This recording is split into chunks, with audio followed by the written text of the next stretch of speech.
히브리서 8장 1절, 2절 말씀입니다. 자, 공독하도록 하겠습니다. 히브리서 8장 1절, 2절. 지금 우리가 하는 말의 요점은 이러한 대제사장이 우리에게 있다는 것이라. 그는 하늘에서 지극히 크신 이의 보좌 우편에 앉으셨으니 성소와 참 장막에서 섬기는 이시라. 이 장막은 주께서 세우신 것이요 사람이 세운 것이 아니니라. 아멘. 우선 기도하겠습니다. 하나님, 말씀 앞에서는 우리의 마음을 붙잡아 주시사 하나님의 은혜가, 성령님의 조명하시는 그 은혜가 우리에게 넘치게 하시옵소서. 말씀의 선포와 또 듣는 그 과정을 통해서 그리스도만이 증거가 되고 그리스도만이 영광을 받고 그리스도만이 이 시간 우리의 주인이 되어 주시옵소서. 예수님의 이름으로 감사하며 기도합니다. 아멘. 자, 우리는 히브리서 1장부터 8장까지의 1장부터 7장까지의 말씀을 상고해 가면서 지금 이 히브리 기자가 예수님에 대해서 설명하고 있다는 것을 여러분들은 이해하실 것입니다.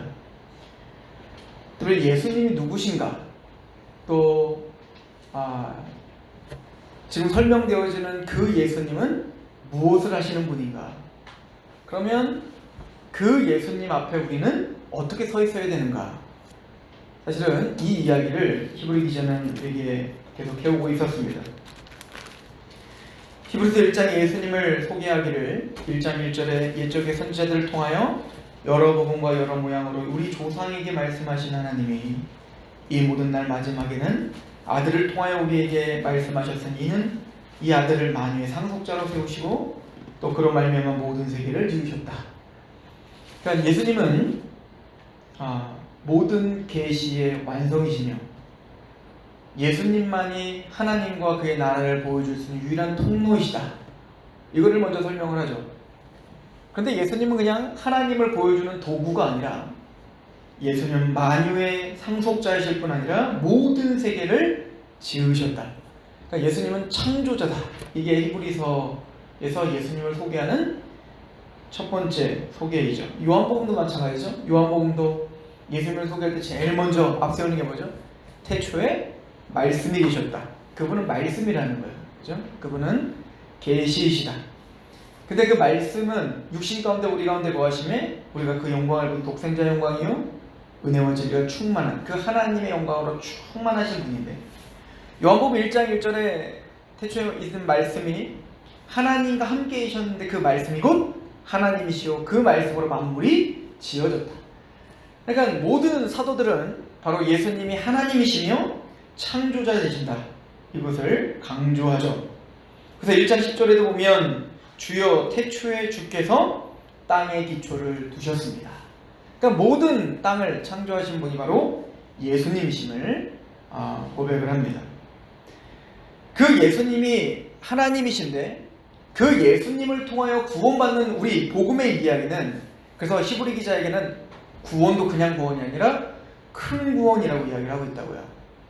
자, 물론 하나님은 인간사에서 또 성경 속에서 하나님이 구원하시는 역사들을 많이 보여줘요. 그게 대표적인 게 바로 출애굽이죠. 애굽의 종노릇하고 있었던 이스라엘을 구원하시사 가나안 땅에서 하나님의 나라를 세우게 하신다. 사사기가 다 그런 얘기죠. 그렇죠? 모압족 속에, 암몬족 속에, 블레셋에 끊임없는 압제 가운데 고통당할 때 하나님은 사사들을 보내서 구원해 주신다. 수많은 구원들이 있죠. 그런데 그 모든 산발적으로 일어나는 모든 구원들은 사실은 다 하나를 우리에게 설명하기 위한 구원인데 바로 큰 구원을 우리에게 설명하기 위한 도구일 뿐인 거예요. 그 큰 구원은 뭐죠? 홍해가 갈라지는 게 기적이 아니고 만나와 메추라기를 먹는 게 기적이 아니고 반석을 치니까 거기서 물이 나오는 게 기적이 아닌 거예요. 이게 복음서에서 말하고 있는 뉘앙스예요. 특히 요한복음을 보면요, 바리새인이었던 니고데모한테 물과 성령으로 거듭나지 않으면 네가 하는 나라를 볼 수도 없고 갈 수도 없다, 이렇게 말씀하지 않습니까? 그러니까 구약의 성경을 많이 알고 수많은 구원의 이야기들을 많이 안다 할지라도 그것을 아는 게 구원이 아니라 진짜 구원이 있단 말이에요. 그게 거듭남이라고 이야기했어요. 거듭남. 거듭나야 하나님 나라를 갈 수 있고 볼 수 있다 이거야. 그리고 요한복음이 강조하고 있는 건 뭐냐면 요한복음 6장에 오병이어 기적 얘기가 있잖아요. 그 오병이어 기적을 통해서 말씀하시는 게 뭐냐면 광야에서 모세를 통해서 먹었던 만나가 진짜 만나가 아니야. 그 만나는 우리에게 육적인 생명의 떡이 있는 것처럼 우리에게 영원한 생명을 줄 수 있는 떡이 있다는 말이에요. 반석이 물이나 지금 당장 육적인 갈증을 해결해 주는 것도 너무너무 귀한 은혜요 구원이지만 진짜 하나님이 우리에게 진짜 주시고자 하는 구원이란 영원히 목마르지 않게 하는 하나님의 물이 있단 말이에요. 생명수가 있단 말이에요. 그래서 요한복음 6장에 가면 내가 바로 생명의 떡이다 이렇게 말해요. 내가 바로 영원한 생명의 음료다 이렇게 이야기를 하는 거예요. 모든 구원의 구약 성경에 나오는 모든 구원의 이야기와 또 하나님의 역사하심의 기적의 이야기는 다 어떤 기적으로도 설명할 수가 없는, 다 담아낼 수가 없는 기적과 같은 구원이 있는데 바로 하나님이신 창조주이신 하나님의 아들 되시는 예수님이 죽으심으로 이뤄내는 구원인 거예요. 히브리 기자는 지금 그것을 강조하며 설명을 하고 있는 겁니다.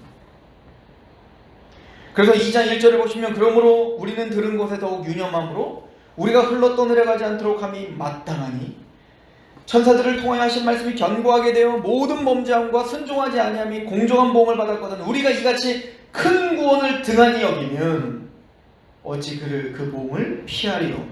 이 구원은 처음에 주로 하신 말씀이요 들은 자들이 우리에게 확증한 바다. 여리성이 무너졌을 때 그 가나안 성에 많은 사람들은 다 살육을 당합니다. 다 죽임당합니다. 그러나 그곳에서 구원받는 한 사람이 있어요. 한 가족이 있어요. 그죠? 이게 바로 라합이죠. 즉 하나님의 약속을 알고 하나님이 홍해를 가는 그 이야기를 통하여 하나님이 구원의 하나님이라는 것, 하나님은 전쟁에 능하시다는 것, 그 하나님이 만화의 왕이시라는 것을 믿고 이해하고 그 앞에 납작 엎드려 약속의 표식을 갖고 있었던 그 라합이 살아나는 거예요. 근데 그 라합처럼 그 하나님, 소문으로 듣던 그 하나님 앞에 엎드리지 않은 모든 여리고 성에는 다 무너지고야 마는 겁니다. 하물며 그 라합이 받은 구원도 진짜 구원이겠어요? 즉 우리에게 주어진 그 예수 그리스도를 통해서 영원한 생명을 주는 그 구원의 모형이지 않습니까? 하물며 그 창조자이신 하나님의 아들 되시는 그리스도께서 십자가의 죽으심으로 이루는 이 큰 구원을 등한히 여긴다면 모세를 통하여 광야에서 가나안 땅을 향해서 가자. 아브라함과 이삭과 야곱의 약속하신 그 약속을 붙들고 가자. 근데 그 약속을 믿음으로 적용하지 못했던 그 백성들이 다 광야에서 죽임을 당하고 또 홍해에서 파라오와 그의 모든 군사들이 다 수장을 당했던 하나님의 약속과 구원을 등한히 여겼을 때 그런 보응을 받았다면 하물며 창조주이신 그 예수가 쪼개지며 찢어지며 모든 피를 다 흘리며 물과 피를 다 흘리며 이뤄낸 그 큰 구원을 등한히 여기면 어떤 보응을 받겠는가? 히브리서는 지금 그런 마음을 담아 지금 한 글자 한 글자 쓰고 있다는 얘기인 거예요. 유대인들에게는 천사 숭배 사상이 있었어요. 그런데 이 장에 그 천사들과는 좋게 비교할 수 없는, 천사들은 피조물이지만 그 천사들조차 하나님이신 예수께서 창조하셔도 그런 지극히 높으신 그 예수께서 왜 육체 가운데 있고 이 땅에 오실 수밖에 없었는가? 2장 9절에 오직 우리가 천사들보다 잠시 동안 못하게 하심을 입은 자 곧 죽음의 고난을 받으심으로 말미암아 영광과 존귀로 관을 쓰신 예수를 보니 이를 행하심은 하나님의 은혜로 말미암아 모든 사람을 위하여 죽음을 맛보시려 함이라. 아니 하나님이 왜 죽음을 맛보여야 되냐고요. 그런데 그 지극히 높으신 분이 지극히 낮은 곳으로 죽음을 맛보시러 이 땅에 오셨다. 2장 10절에 그러므로 만물이 그를 위하고 또한 그로 말미암은 이가 많은 아들들을 이끌어 영광에 들어가게 하시는 일에 그들의 구원의 창시자를 고난을 통하여 온전하게 하심이 합당하도다. 지극히 높으신 그분이 우리를 구원하기 위하여 고난을 받은 게 합당하다. 그래서 결론적으로는 17절에 그러므로 그 범사에 형제들과 같이 대심이 마땅하도다.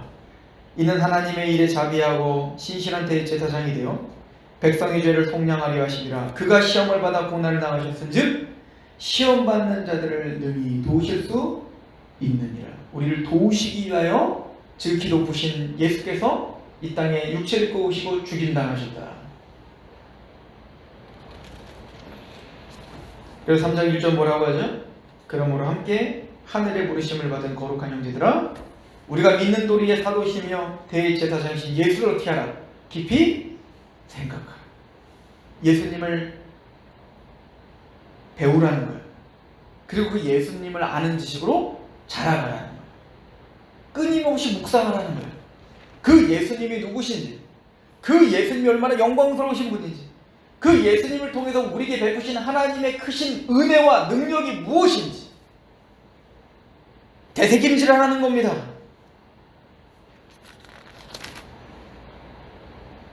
그거 모자르다면, 자꾸 우리가 거기서 떠난다면, 예수를 믿는데 예수를 고민하고 예수를 생각하고 예수님을 배우는데 자꾸 우리가 게을러진다면, 히브리서 4장 13절에 오직 오늘이라 일컫는 동안에 매일 피차 권면하여 너희 중에 누구든지 죄의 유혹으로 완고하게 되지 않도록 하라. 우리가 시작할 때 확신한 것을 끝까지 견고히 잡고 있으면 그리스도와 함께 참여한 자가 되리라. 어떻게 하라? 서로 피차 권하라. 도와주라. 그 예수를 깊이 생각할 수 있도록, 우리가 믿고 있는 그 예수님이 누군지를 거기에 감격할 수 있도록, 좀 더 신앙이 성숙 있는 사람이 그들을 이끌어주고 또 배우고 그 앞에 함께 기도하며 권하며 하나 되어, 나중에 하면 종말이 갈수록, 마지막 때로 갈수록 모이기를 패하는 자들의 어떤 습관과 같이 하지 말고 너희들은 그때가 되면 될수록 더욱 모이기를 힘쓰라. 왜요? 홀로 이 신앙에서 싸움에서 승리할 수 없기 때문에.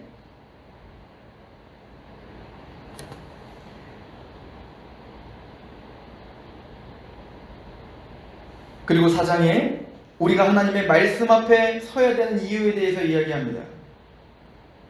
4장 12절에 하나님의 말씀은 살아있고 활력이 있어 좌우의 날선 어떤 검보다도 예리하여 혼과 영과 및 관절과 골수를 찔러 쪼개기까지 하며 또 마음의 생각과 뜻을 판단하나니 지으신 것이 하나도 그 앞에 나타나지 않음이 없고 우리의 결산을 받으실 이의 눈앞에 만물이 벌거벗은 것과 같이 드러날 것이다. 우리는 모두가 다 하나님의 말씀 앞에 서야 되는데 그 말씀은 예리한 검과 같다. 하나님의 말씀은 글자이지만 이 글자가 성령님의 손에 딱 젖으면, 우리가 그 전신갑주를 취하라고 하잖아요. 구원의 투구를 쓰고 의의 흉대 붙이고 진리의 허리띠를 동여 매고 복음의 신발을 신고 믿음의 방패를 들고 불화살을 다 막아내며, 그리고 성령의 검을 들어야 돼요. 성령님께서 사용하시는 검이 뭐죠? 하나님의 말씀이에요. 즉 이 말씀이 성령님의 손에 들어가서 우리 안에 그 말씀이 휘둘러지기 시작하면 영과 골수를 찔러 쪼개기까지 하는 거예요. 즉 우리에게 복음이 선포될 때 너에게 말로만 임하는 것이 아니라 능력과 성령과 큰 확신을 임하는 거예요. 즉 오늘 말씀이 선포될 때, 우리가 말씀을 읽을 때, 우리가 하나님 앞에 기도하며 말씀을 묵상할 때 하나님의 말씀이 홀로 역사하는 게 아니라 그 말씀 안에 성령님이 역사하셔서 혼과 영을 찔러 쪼개기까지 우리를 침투하여 들어와 우리의 생각과 우리의 마음을 복종시켜버리는 거예요. 모든 이론을 다 파해버리고 하나님의 뜻 앞에 우리가 다 부서지는 역사가 있는 것. 이게 말씀의 능력이라고 히브리 기자는 이야기하는 거예요. 그렇게 말씀 앞에 직면하여 우리가 그 말씀 앞에 부서져야 그 예수님을 알아갈 수가 있어요. 왜 우리가 예수님이 필요한지 예수님 말씀하시죠. 건강한 자에게는 의원이 있을 때 없고 병든 자에게나 의원이 있을 때 있느니라. 근데 문제는 다 병들었단 말이에요. 우리가 다 병들었어요. 죄와 사단의 권세 가운데 우리는 얽매여 있고 죄의 질병 가운데 있어 우리는 하나님을 보지 못하는 자며 하나님의 총명이 얻어져 무지해짐으로 이제는 마음이 굳어져 버린 사람들이에요. 우리는 다 굳어져 버렸어요. 성경에 나오는 중풍병자만 지금 머리로 지시하는 것들을 몸이 움직이지 못하는 게 아니라 우리가 다 하나님 머리 되시는 그리스도께서, 전 우주의 머리 되신 하나님께서 말씀하시는 그 말씀에 반응을 못하는 자들이에요. 우리는 하나님 말씀으로 걷지 못하는 자들이고, 하나님의 말씀을 들어 우리는 하나님을 찬양하지 못하는 그런 말을 못하는 사람들이며, 하나님의 나라를 보지 못하는, 우리는 거듭나지 못한 소경들이에요.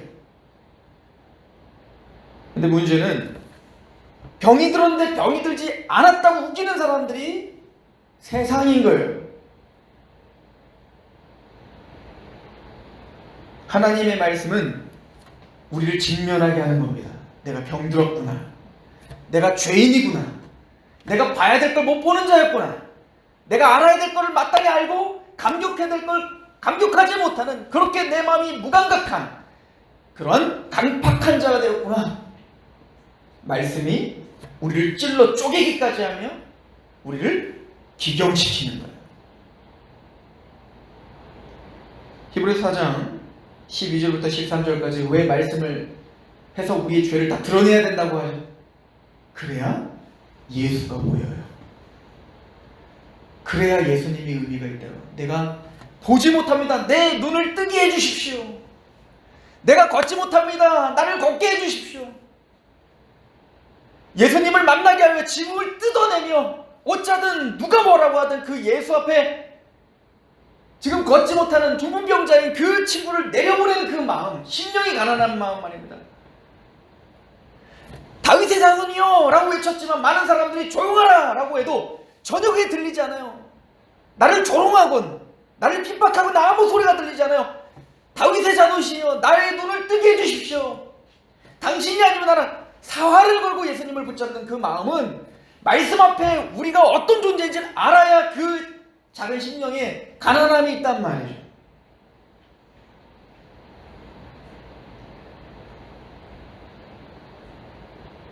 말씀 앞에 직면할 때 히브리서 4장 14절에 그러므로 우리에게 큰 대제사장이 계시니 승천하시니 곧 하나님의 아들 예수시라. 우리가 믿는 도리를 굳게 잡을지어다. 그래야 예수님의 제사장 직분이 뭔 줄 알아요. 왜 제사가 필요한지를 알아야 그 예수님의 제사장 직분에 대한 감격이 있죠. 하나님은 항상 이런 식으로 사역을 하세요. 이스라엘 백성들을 홍해를 갈러, 사실은 이스라엘 백성들이 한 게 하나도 없는데 하나님이 100% 다 하시는 거예요. 하나님이 아브라함과 이삭과 야곱에게 약속하셨죠. 400년 동안 그 약속을 잃어버리고 그냥 그 포로에 순응하며 살았던 그 이스라엘 백성들, 하나님이 먼저 그의 신음소리를 들으시고 하나님 약속을 기억하셔서 모세를 불러 이스라엘을 불러내세요. 그리고 하나님이 홍해 다 갈르시고요, 10가지 재앙 다 내리시고요, 또 그들이 어쩌든 가나안 땅까지 갈 때까지 구름기둥과 불기둥으로 그들을 보호하실 뿐만 아니라 만나를 주시고 메추라기를 주시고 또 반석에서 물이 나게 하셔서 그들을 마침내는 가나안 땅까지 정복하되, 그냥 정복하는 것도 아니고 요단강을 가르고 여리고성을 무너뜨리고 하나님이 다윗하고 솔로몬 왕국을 세워버리고 말아요. 은혜입니다. 처음부터 끝까지 은혜죠. 하나님이 다 하실 거면서 그걸 다 하실 것이지만 그의 백성들에게 반드시 알려줘야 될 게 있다고요. 출애굽을 한 다음에 하나님 그들에게 율법을 주시는 겁니다. 다 지켜 행하겠습니다. 지키긴요. 시내산에서 그 율법 받아 내려오기 전에 우리는 모두 어긴 자가 됐어요. 금송아지 만들고 40년 내내 모두 다 죽더라. 우리는 파라오입니다를 고백하는 거예요. 홍해에서 수장당해야 될 자가 우리였습니다. 40년 동안 그들은 그거를 증명이 되는 거예요. 우리가 파라오고 우리가 홍해에서 죽어야 되는데 우리를 건져내신 것도 하나님의 은혜입니다. 그리고 요단강을 다시 한번 건너면서 맞습니다, 이 모든 것이 하나님의 은혜였습니다. 뭐가 필요한 거예요? 하나님의 율법에 직면하는 우리가 필요한 거예요. 우리가 얼마나 죄인인지요. 그래야, 그리고는 그곳에 성막을 지켜야 하는 겁니다. 그리고는 내 죄를 위해서 양을 잡으면서 그 양의 비참하게 죽어가는 모습을 통하여 내가 그렇게 비참한 자인 것을 배워야 되는 거예요. 그리고 그 양의 피를 잡으며 하나님의 은혜의 그 속죄 제물이 앞으로 오실 것에 대하여 믿어야 되는 거예요. 그게 바로 제사장이 하고 있는 제사예요.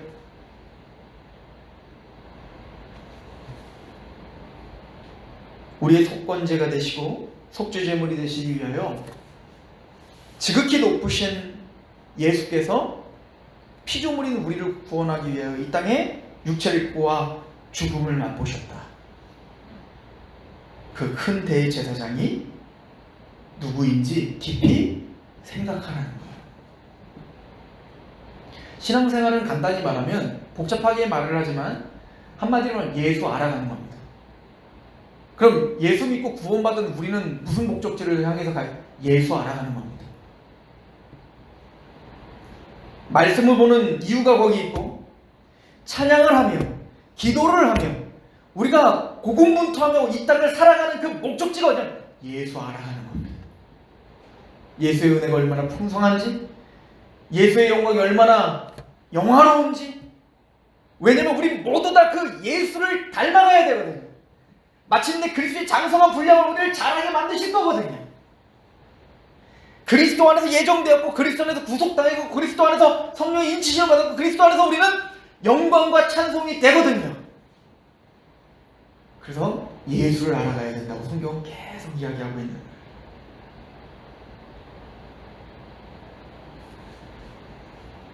그 예수는 대제사장이시며 멜기세덱의 반차를 쫓는 영원한 대제사장이다 라고 5장, 6장, 7장까지 이야기를 하고 있었던 거예요. 제사장의 이야기를 하고 있어요. 물론 6장에 가서 이제 5장 후반에 가면 히브리 기자가 멜기세덱에 대하여 이제는 본격적으로 설명을 하면서 답답해했다고 했죠. 그래서 5장 11절에 멜기세덱에 관하여 우리가 할 말이 많으나 너희가 듣기에 어떻게 한다? 두나무로 설명하기가 어려우니라. 노스로이. 이 말은 둔하다. 이 말은 게으르다. 이런 뜻이에요. 게으르다. 6장 12절에 보세요. 게으르지 아니하고 믿음과 오래 참음으로 말미암아 약속을 기업으로 받는 자들을 본받는 자가 되라. 메 노스로이. 여기도 그 똑같은 단어를 쓰고 있어요. 그러니까 우리가 지향해야 되는 게 뭐죠? 게으르지 말고 믿음과 오래 참음으로 말미암아 약속을 기업으로 받은 그 믿음의 선진들을 본받아라. 근데 왜 너희들은 노스로이 하냐 이거예요. 내가 너희들에게 지금 멜기세덱의 만차 그 대제사장 예수를 깊이 알아야 되는데 그래서 예수를 설명하기 위해서 대제사장 되시는 멜기세덱에 대한 이야기를 하려고 하는데 내가 너희들이 듣는 것이 두나무로 설명하기가 어렵다. 게으르다. 배우려고 하지 않는구나. 알려고 하지 않는구나. 선한 데는 지혜롭고 악한 데는 미련해야 되는데 우리는 세상적인 걸 빠삭해요. 누가 가르쳐주지 않아도 내가 다 인터넷 뒤져가며 책을 찾아가며 배우기에 있어요. 그런데 문제는 선한 거에는 두뇌요. 선한 거에는 관심이 없어요. 하나님의 말씀에 관심이 없어요. 예배가 무엇인지, 하나님의 나라가 무엇인지, 교회가 무엇인지, 신앙의 삶이 무엇인지 우리는 관심이 없어요. 히브리 기자는 그것 때문에 화가 난 거예요. 때가 오래되었으므로 너희가 마땅히 선생되어야 될 터인데 너희가 다시 하나님의 말씀의 초보에 대하여 누구에게 가르침을 받아야 할 처지니 단단한 음식은 못 먹고 젖이나 먹어야 할 자가 되었도다. 왜 이 히브리 기자가 답답할까요? 제가 알고 있는 어느 아버지가 자기 아들에게 굉장히 혹독한 아버지가 있었습니다. 근데 왜 그런 거 아니? 이제 본인이 일을 하고 있는 곳에 아이를 데려와서 일도 시키고 또 아이를 뭔가 실수를 하면 그것들에 대하여 예전보다 더 야단을 치기도 하고. 왜냐면 그 아버지가 아프다는 것을 알게 된 거예요. 본인이. 내가 이제 얼마나 더 살지 자기도 장담할 수 없는 거예요. 그럼 그 아버지는 어떤 마음일까요? 이 아들이 홀로 당당하게 서 있는 남자가 되기를 원하는 거예요. 내가 없더라도 내가 존재하지 않더라도 이 아이가 홀로 살아갈 수 있었으면 좋겠는 거예요. 그러니 더욱더 혹독할 수밖에 없고, 그러니 더욱더 많은 걸 요구할 수밖에 없는 거예요. 왜? 얘가 서야 되니까, 살아가야 되니까. 저는 히브리 기자에게 그런 마음이 느껴지는 거예요. 여러분들, 히브리서는 AD 60년경에서 70년경 사이, 즉 예루살렘이 무너지기 전에 이게 쓰여졌고요, 요한계시록 AD 90년 정도에 쓰여졌어요. AD 60년대에는 네로 황제의 대핍박이 있었고요, AD 90년경에는 도미티안 황제의 대핍박이 있었다고요. 왜 요한계시록이 그렇게 무시무시한 경고를 할 수밖에 없죠? 왜 히브리서가 너희가 정말로 한번 비침을 얻고 그렇게 맛을 보고 그리고는 그 그리스도를 떠나면 다시는 회개할 기회가 없다라는 무시무시한 얘기를 통해서 경고할 수밖에 없죠? 그 아버지의 마음이 있는 거예요. 좀 자라라, 성장해라. 어떤 환경과 어떤 싸움이 있을 때 거기서 주저앉지 말고 좀 하나님을 알아가며 하나님의 말씀 앞에 서서 그 그리스도를 깊이 묵상하며 그 그리스도와 함께 좀 싸우라, 이겨라. 삶은 그렇게 쉽지 않다.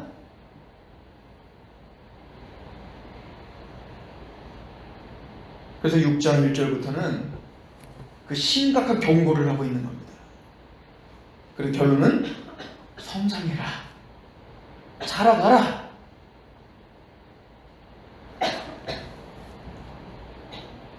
(6장 9절에) 사랑하는 자들아, 우리가 이같이 말하나 너희에게는 이보다 더 좋은 것, 그 구원에 속한 것이 있음을 확신하노라. 그러나 사랑하는 자들아, 세상이 이렇게 무너지는 것 같고 많은 사람들이 실제적으로 파선하여 믿음을 버리고 세상으로 돌아가는 많은 사람들이 있었던 이 시대에, 그러나 우리에게 지금 여기에서 예배를 드리며 말씀 앞에 있는 우리에게는 더 좋은 곳이 있다는 걸 우리는 안다. 우리에게는 예수님이 계시잖아. 우리의 대제사장 되시는 그 예수님이 계시잖아요. 6장 19절에 우리가 이 소망을 가지고 있는 것은 영혼의 닭과 같아서 튼튼하고 견고하여 휘장 안에 들어가나니 그 앞으로 가신 예수께서 멜기세덱의 만차를 따라 영원히 대제사장이 되어 우리를 위하여 들어가셨다. 영혼의 닭과 같은 그 그리스도에 대한 소망.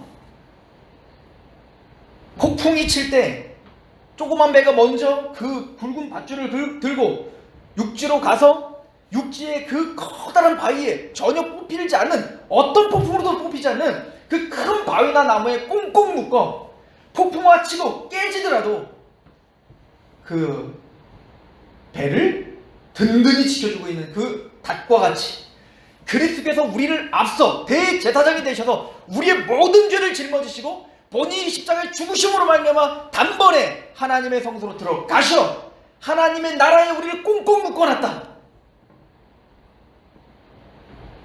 우리에게 더 좋은 것이 있지 않는가? 그 구원의 확신과 하나님의 언약의 보증이 우리에게 있지 않는가? 그 보증을 대제사장이신 예수께서 확증하고 계시지 않는가?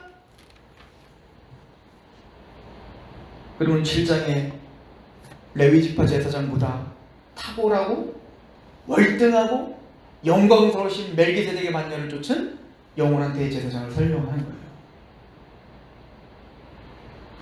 1장부터 7장까지 우리가 숨가쁘게 지금 달려왔는데 결론은 하나입니다. 히브리 기자가 1장부터 7장까지 많은 얘기를 했어요. 우리도 지금 몇 주 동안 하는 거잖아요. 지금 30 몇 회죠. 근데 결론은 하나예요.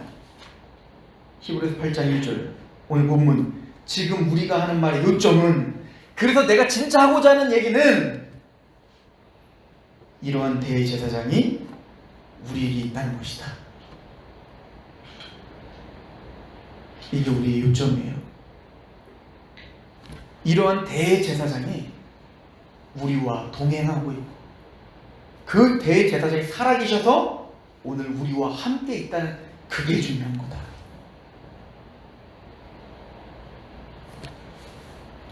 얼마 전에, 몇 해 전에 우리 집사님 중에 한 분이 영화를 하나 보고 와서 저한테 영화를 막, 저 롯데시마니까 제가 교회에서 그때 업무 보고 있을 때 보고 이제 들렸다 가시는 거예요.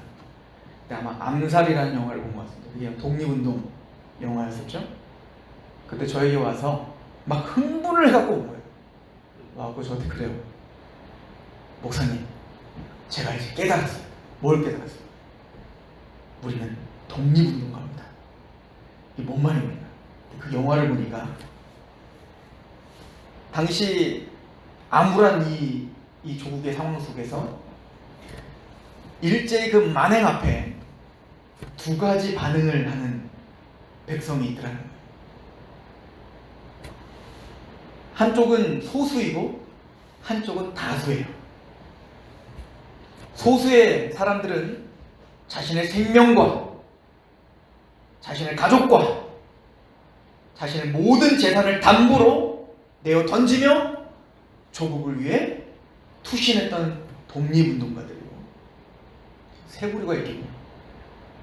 한 부류는 아예 조국을 배반하고 이제는 그 독립운동하는 자들을 잡아 죽이는 대적자가 있고, 대다수의 사람들은 그냥 그 상황에 순응하며 그냥저냥 살고 있는 사람들이 있었던 거예요. 근데 자신이 깨닫는 게 있대요. 그 영화를 보면서. 그럼 그 사람들은 어쩌다가 민족을 위해, 조국을 위해 자신의 모든 걸 내어 바칠 수 있었지? 지식이었다. 조국이 무엇이며, 자유가 무엇이며, 민족이 무엇이며, 자유, 지금 일본이 하고 있는 그 악행이라는 게 무엇이며, 선과 악이 무엇이며 고민을 하는 사람들이었다. 마찬가지로 하나님의 나라 가운데 우리는 어찌 보면 얽매여 살고 있는, 이 세상에 얽매여 살고 있는 이 모든 포로들을 향해 우리는 독립을 외치는 자들이죠. 이미 하나님의 나라가 임했고 우리는 하나님의 백성이며 하나님의 나라가 얼마나 영광스러운지, 우리의 주군이신, 우리의 임금 되시는 예수 그리스도께서는 이런 대우를 받으실 분이 아니라는 것을 분명히 하는 거예요. 우리를 위해서 자기를 핍박하고 있는 이들을 위하여 자신의 생명을 내어 바치신 그 예수님의 십자가를 분명히 이해하고 있고, 그 예수님이 이루실 그 하나님의 나라의 영광스러움과 위대함을 분명히 인식하고 있으며,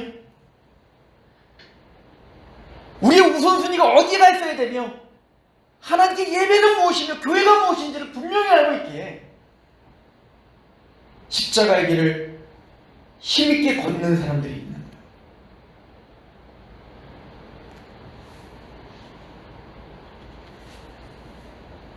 이 말의 요점은 이러한 대제사장이 우리에게 있다는 것입니다. 진짜 내 안에 그 대제사장이 있는가? 정말 우리가 그 대제사장이신 예수를 정말 믿고 있는가? 이게 중요한 거죠. 당시에는 1세기에는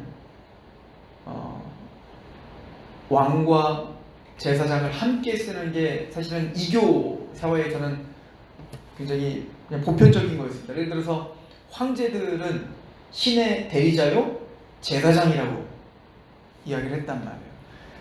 근데 이제 유대인들의 사고 속에서는 제사장과 왕은 같이 있을 수 없어요. 분명히 왕과 제사장과 선지자는 분리되어 있는 거예요. 근데 또 그거는 유대인들이 잘 몰라서 하는 얘기죠. 원래는 모세의 율법이 있기 전에 함께 있었죠. 모세가 그랬죠. 모세가 사실은 왕 노릇도 제사장 노릇도 선지자 노릇도 다 했다고요. 또한 아브라함이 그렇게 했죠. 족장들이 다 왕이면서 제사장이면서 선지자, 하나님 계시도 다 받았잖아요. 그러나 하나님은 왕정시대 이후로 이제는 왕과 제사장과 선지자를 분명하게 구별을 시켜놨어요. 그 이유는 뭐냐면 왕이 무엇이며 제사장이 무엇이며 선지자가 무엇인지를 분명하게 우리에게 설명하기 위함이었어요. 그러니까 구약시대의 많은 사람들은 이제부터는 왕과 제사장은 구별된 거지 함께 할 수 없다라는 개념이 있었다. 그러니까 이제 예수님이 유다 지파로 왕의 지파로 오셨는데 제사장 지파인 레위, 그러니까 제사장은 레위 지파, 왕은 유다 지파, 이게 분명히 구별됐는데 예수님이 왕이면서 제사장이니까 이해가 가지 않는 거예요. 그래서 히브리서는 그걸 계속 설명하는 거예요. 일부러 그랬다. 일부러 유다 지파로 오신 것은 왕이시기 때문에. 그러나 너희 레위 지파가 아니라 멜기세덱의 반열을 준 영원한 제사장으로 제사장이면서 왕이시라고 이걸 설명한다고요. 자, 이게 우리에게 왜 중요할까요? 예수님은 우리의 죄를 위하여 제사장이 되셔서 그 제사장이라는 건 체휼하시는 거잖아요. 그러니까 죽음을 맛보시기 위하여 우리가 당하는 모든 고통의 세계로 내려오신 거예요. 쉽게 말하면 여러분들이 지금도 아파하고 있고 눈물을 흘리고 있고 힘들어하고 있는 그 고통을 예수님은 다 이해하신다고요. 저는 여러분들 다 이해할 수 없을 수 있어요. 왜? 삶이 다르고 경험이 다르고 그렇기 때문에 우리가 남을 이해하는 건 한계가 있어요. 우리 은철 집사님 같은 전문가들이나 이게 공감이 되지 우리 같은 사람들은 잘 공감이 안 된다고요. 그러나 예수님은 모든 고통과 고난을 우리가 당하는 것 이상으로 당하시고 죽기까지 당하셨다고요. 그 이유가 뭐냐면 대제사장이시기 때문에 우리 편이 되어서 우리의 고통과 신음과 우리 눈물을 그대로 이해하시며 그 눈물과 그 고통 속에서 하나님께 이들을 용서해달라 눈물을 흘리며 대제사장인 예수께서 하나님께 나아가시기 위하여 예수님 우리를 체휼하시는 거예요. 그게 바로 십자가입니다.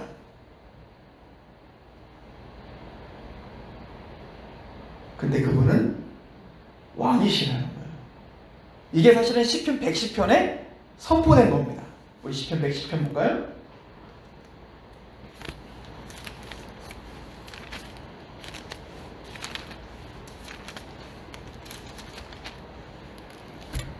여호와께서 내 주에게 말씀하시기를 내가 내 원수들로 내 발판이 되게 하시기까지 너는 내 오른손에 앉아있으라 하셨도다. 여호와께서 시온으로부터 주의 권능의 규를 내보내시리니 주는 원수들 중에서 다스리소서. 주의 권능의 날에 주의 백성이 거룩한 옷을 입고 즐거이 헌신하니 새벽 이슬과 같은 주의 청년들이 주께 나오는도다. 여호와는 맹세하고 변하지 아니하시리라. 이르시기를 너는 멜기세덱의 서열을 따라 영원한 제사장이라 하셨도다. 주의 오른쪽에 계신 주께서 그의 노하시는 날에 왕들을 쳐서 깨뜨리실 것이라. 문나라를 심판하여 시체로 가득하게 하시고 여러 나라의 머리를 쳐서 깨뜨리시며 길가의 시냇물을 마심으로 그의 머리를 드시리로다. 분명히 왕은 왕이고 제사장은 제사장이거든. 근데 지금 이 시편 110편에는 제사장과 왕이 함께 있다고요. 우리의 대제사장 되시는 예수는 멜기세덱을 쫓는 영원한 제사장으로 오셨지만 그분은 주의 오른쪽에 계신 주께서, 즉 누구죠? 예수님이죠. 그의 노하시는 날에 왕들을 쳐서 깨뜨리실 거예요. 문 나라들을 심판하여 시체들로 가득하게 하실 거예요. 우리를 위하여 체휼하시고 죽음을 맛보시며 십자가에 죽으신 대제사장이신 예수는 왕이시다. 모든 나라들을 다 심판하고 멸절시키시며 마침내 굴복시키실 왕이시다. 이게 멜기세덱의 반열을 쫓는 영원한 제사장. 그래서 멜기세덱을 모형으로 세운 거예요. 왜? 멜기세덱이 왕이면서 제사장이었잖아요. 살렘의 왕이요, 의의 왕이요, 평강의 왕인, 그리고 하나님의 지극히 높은 제사장인 멜기세덱을 통하여 왕같은 제사장인 예수를 설명하기 위한 거예요. 우리를 위해 죽기까지 복종하시며 우리를 위해서 주님과 화목하게 하는 대제사장인 예수가 모든 무릎을 꿇게 하실 것이다. 왕이 해야 되는 사명이 첫 번째는 정복하는 거예요. 그리고 두 번째는 다스리는 거예요. 자, 정복한다는 건 전쟁을 한다는 거예요. 전쟁을 해서 정복하는 이유가 뭐죠? 정복을 왜 해야 되냐면 하나님을 대적하는 문화, 하나님을 대적하는 왕들을 쳐서 부셔버리는 겁니다. 그래서 다윗이 블레셋을 부시어 거기에 하나님을 예배가 회복되게 하는 거예요. 모압과 암몬을 쳐 부셔 거기를 지배하여 거기에 하나님을 대적하는 걸 멸절시켜버리는 거예요. 샬라크, 저 완전 멸절시켜버리는 겁니다. 그리고 다스리는 거예요. 평평하게, 대지를 평평하게 만든 다음에 거기에 하나님이 왕국을 세우는 것처럼, 즉 하나님을 대적하는 마음들을 다 부셔버리고 거기에 하나님의 말씀대로 통치하고 다스리는 게 왕이에요. 그러니까 왕이 하는 사명은 정복하고 다스리는 건데 그 목적이 뭐냐면 예배를 보호하는 거예요. 하나님께 예배가 없는 곳을 멸절시켜버리고 하나님을 예배하는 성전을 세우고, 그리고 그 어떤 이방도 틈타지 못하도록 철저하게 그들을 방어함으로 어떻게 하는 거예요? 하나님께 모든 백성들이 하나님께 예배하는 것이 자유롭게 해야 되는 거예요. 이게 왕이 해야 될 역할인 거죠. 다윗이 그 일을 한 거예요. 근데 사울, 여로보암, 아합, 얘네들은 다 뭐했어요? 그 사명을 다 잃어버리고 됐죠? 입속 차리는데 그 권세와 힘을 이용한 거죠. 그러니까 그들이 멸절당하는 거예요, 하나님 앞에. 정복하고 다스리기 위해 왕이 해야 되는 건 뭐죠? 첫 번째, 왕을 아내를 많이 두지 말아야 되고, 두 번째, 은금을 많이 두지 말아야 되고, 세 번째, 병거를 많이 두지 말아야 되고, 그리고 마지막 제일 중요한 거, 율법책의 등사본을 항상 옆에 두고 묵상해야 돼요. 즉 하나님의 말씀 앞에 모든 백성들을 다스려 먹든지 마시든지 무엇을 하나님의 영광을 위해 살 수 있는 하나님의 나라를 만드는 거. 이게 왕이야. 예수님이 십자가에 죽으심으로 대제사장이 되셨지만 그분은 왕으로 우리를 정복하고 들어오신 거예요. 애굽에 쳐들어가 10가지 재앙을 통해서 파라오를 납작 부셔버린 것처럼 우리 안에 예수님께서 침투하여 들어와 우리의 죄와 사단의 권세를 부셔버리고 뚫고 들어와 우리를 정복하시고 거기에 하나님의 성소를 우리 안에 세우시고, 그리고 그 성전됨을 유지하며 하나님을 예배할 수 있도록 주님께서는 우리를 보호하시는 왕이시죠. 언제까지? 주의 나라가 완성되는 그날까지 말이에요. 그래서 오늘 본문은 8장 1절에 지금 우리가 하는 말의 요점은 이런 대제사장이 우리에게 있다는 것이다. 그는 하늘에서 지극히 크신 이의 보좌 우편에 앉으신 그분은 왕이다. 그분은 정복하시며 다스리시며 모든 역사를 완성하실 왕이다. 근데 그분이 중요한 건 우리의 대제사장이시라는 것이다. 우리에게 그 대제사장이시 계시다는 것이다. 여러분들 이것으로 위안이 되시냔 말이에요. 그리스도로 충분하다는 고백이 진짜 입에서 나오십니까? 제가 우리 어제 청년들이랑도 나눴는데 요즘에 저의 고민은 가정의 회복입니다. 저의 고민은 자녀의 양육이에요. 위기감이 느껴진다고요. 시대가 더 악해지고 있고요. 코로나19는 언제 끝날지 모르고 모이는 것은 더 어려워졌어요. 여러 가지 법제들은 하나님을 대적하는 방향으로 그 속도가 너무 빨리 가고 있어요. 막지를 못해요. 자연재해는 너무 심해졌어요. 우리는 50일이 넘도록 우기 가운데 살았고 북극은 지금 28도가 넘었대요. 30도가 넘었댔나? 35도였나? 어쨌든 전세적으로 지금 몸살을 앓고 있어요. 학교에서 예전에는 우리 때는 창조론이 맞냐 진화론이 맞냐만 싸우면 돼요. 근데 이제는 포괄적인 걸 갖고 다 싸워야 됩니다. 누가? 내 자녀들이. 교회 안에 있는 우리 자녀들이. 자, 곰곰이 생각해 봅니다. 저는 우리 하준이와 하유리를 바라볼 때 저처럼 안 살았으면 좋겠거든요. 다 그렇죠 뭐. 제 학창시절을 생각해 보면 암담해요. 그때 공부를 좀 하지, 그때 하나님을 좀 찾지. 너무 놀았어요. 너무 내 마음대로 살았어요. 그럼에도 불구하고 소망이 있는 건 그런 저를 잡아주는 힘이 있었다는 거예요.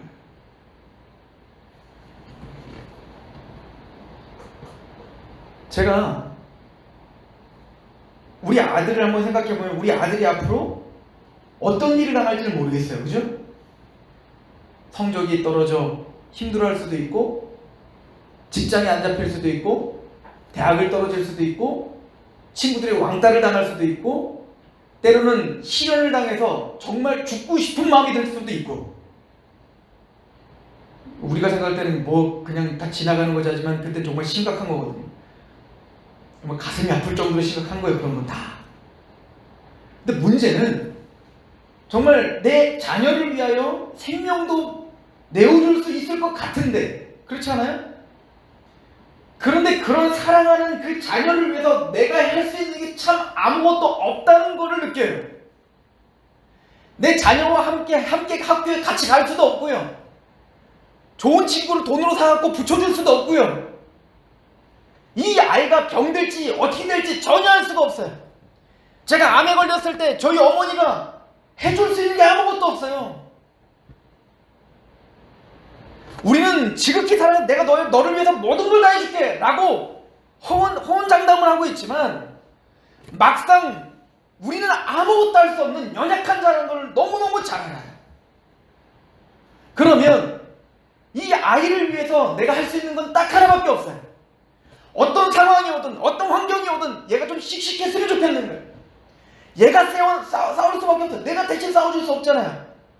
앞으로 어떤 환경이 닥칠지, 어떤 시련이 닥칠지, 어떤 선택들이 닥칠지, 어떤 자연재해가 닥칠지 우리는 알 수가 없어요.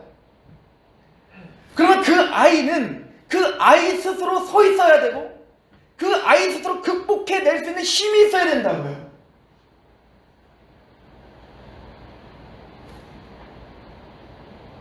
제가 찾은 답은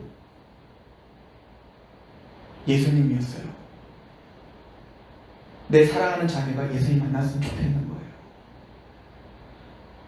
내 사랑하는 자매가 하나님을 정말 만났으면 좋겠는데 그거밖에 답이 없다고요. 누가 시키지 않아도 하나님을 마음을 다해 예배하는 자, 누가 시키지 않아도 말씀을 묵상하는 그 말씀 앞에 고군분투하며 내 삶을 고민하며 하나님의 뜻 가운데 살아가려고 하는 그 고군분투가 있는 그 삶, 누구에게 시련을 당해도 하나님 앞에, 그래 나에게는 대제사장이 계시지, 날 위해 십자가에 죽으신 예수님이 계시니 난 괜찮아 할 수 있는 그 담대함, 정답은 하나님을 만나는 것밖에 없다고요. 길이 없다고요. 올해 들어서 제가 그래서 노력하는 게 가족 예배예요. 제가 할 수 있는 건 그거예요. 목사지만 할 수 있는 게 많이 없어요. 저녁마다 어쨌든 가족 예배를 드리게 하는 거예요. 졸려 죽어요, 애들은. 하율이는 막 예배 드려요, 아빠. 왜 예배 안 드려? 그러면 예배 딱 시작하면 자요. 그래도 드려야 돼요. 그리고 더 심각해지는 걸 보면서 우리 아내가 또 시작한 게 있어요. 그건 저랑 상관없이 하는 거예요. 아침에 학교 가기 전에 오늘 새벽 묵상, 우리 교회 새벽 묵상이 있잖아요. 그 묵상을 함께 읽고 기도해주고 보내는 거예요. 하율이는 아직 이해를 못해요. 어린이 성경 2개씩 읽어주고 기도해주고 어린이집 보내는 거예요. 저는 그게 지금 이해하고 자식을 떠나서 하나님의 말씀을 아침과 저녁으로 묵상하는 그 습관이, 언제도 어려울 때 어머님이 무릎 꿇고 누구에게 간절히 기도하며 그것을 극복해 나가는 그런 모습을 보는 그 경험이 그 아이들을 하나님께 붙잡아 놓을 거라고 믿어요. 여러분들 그리스도로 충분하십니까? 우리는 어떤 상황에 닥칠지 모릅니다. 그러나 우리에게는, 내가 말하는 요점은 우리에게는 그 대제사장이 계시다는 것입니다. 이게 우리의 소망이 되기를 축복합니다. 이게 우리의 위로가 되시길 축복합니다.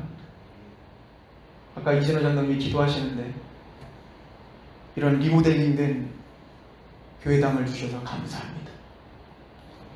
우리 마음도 말씀으로 리모델링되게 해주십시오. 이곳에서 기도하세요.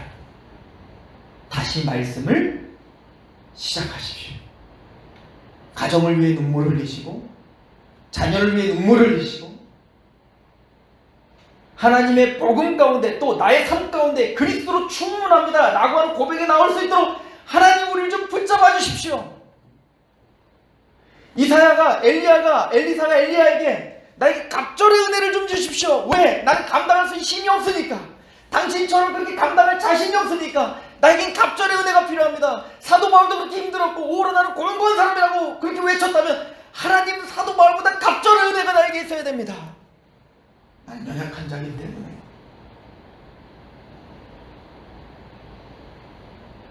지금 우리가 하는 말의 요점은 이런 대제사장이 우리에게 있다는 것입니다. 그 고백이 저와 여러분의 참된 위로가 되시길 축원합니다. 기도하겠습니다.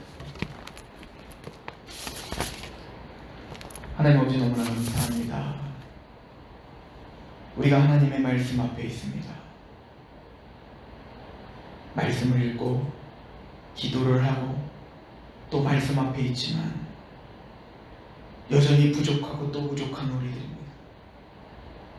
갑절의 은혜가 우리에게 있어야 하며 대제사장 되신 왕이 되어주신 예수 그리스도를 아는 지식으로 우리를 충만하게 하시옵소서. 그것이 우리를 살게 할 것이며 그것이 우리를 이기게 할 것이며 그것이 우리를 완성시키실 것입니다. 이 교회를 보호하시고 이 교회 산하 모든 가정들을 보호하시며 우리 성도들의 눈물 어린 기도를 들어주시며 자녀들을 붙잡아 주시며 이 나라를 붙잡아 주옵소서. 이 교회에 그 가정에 우리 성도들의 심령에 예수 그리스도가 있게 하시옵소서. 예수님의 이름으로 감사하며 기도합니다. 아멘.